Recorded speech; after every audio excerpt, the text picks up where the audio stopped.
Hi everyone. Today was the court hearing for New-Indy's motion to dismiss the PSD permit application lawsuit.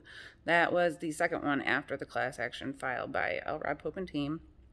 And a few things that I found interesting were the judge had asked New-Indy, how is harm not tied to failure to get this PSD permit? And in my mind, it is, because when you look at it, they would have had to look at best available control technology, which would have been the steam stripper, the one that was removed.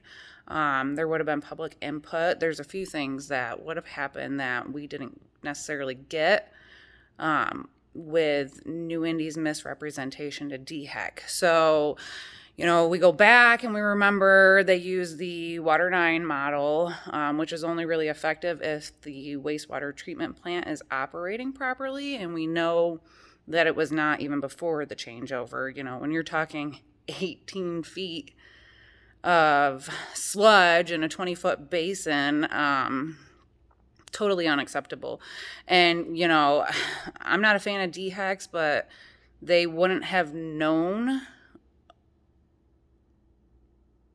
even just by going on and doing an evaluation. They wouldn't have been able to calculate tonnage per year and all that just by looking. So, you kind of are going off of, like New-Indy's lawyer said, it's a complex situation and it takes experts and DHEC and yada, yada, yada to do all of this. Well, then why did this happen? If it's complex and you think the judge and the court system should stay out of it, it shouldn't have happened. If all these people are experts. And let's keep in mind, New-Indy's own community board has already said something to the effect of DHEC called the EPA because they didn't fully know what was going on. So when you look at everything in a whole, it does cause harm. So, we need it done because the EPA is now just looking into it, probably because there is a lawsuit filed.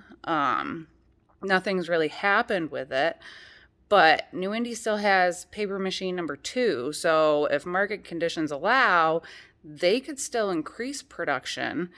And then where would we be? At least if they have to do the PSD permitting, they would have to look at best available control technology. If production's going to increase, waste is going to increase, and they might need a third steam stripper. So I don't want to end up here in, 5 to 10 more years. This needs to be done in 5 years and not happen again. So when you look at everything, it does pertain to harm. We do need it because New-Indy is not truthful, not forthcoming. They even tried to say they were on board in April of 2021. Weston Solutions was just coming out saying that it wasn't them. I guess I just don't understand.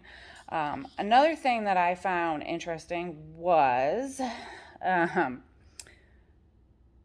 Elrod Pope and team, there's a threshold of 10 tons per year for this waste, and I'm not sure if that's just hydrogen sulfide or what, but Elrod Pope and team says it was 15 tons per day when the threshold is 10 tons per year. New-Indy was doing 15 tons per day for up to at least 90 days. That's ridiculous. So we need the PSD permit, whether the EPA enforces it, DHEC enforces it, or this judge enforces it. I don't care. It just needs to be done.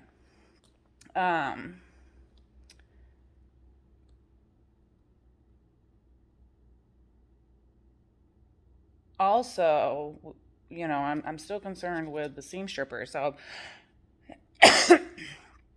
who's going to monitor what they're actually using that steam stripper at, because they play fast and loose with it. If it's supposed to be up to 850 gallons per minute and they're only doing 190, that's a problem. The judge did not make a determination not while I was there. So we will see what happens. All right, thanks, guys.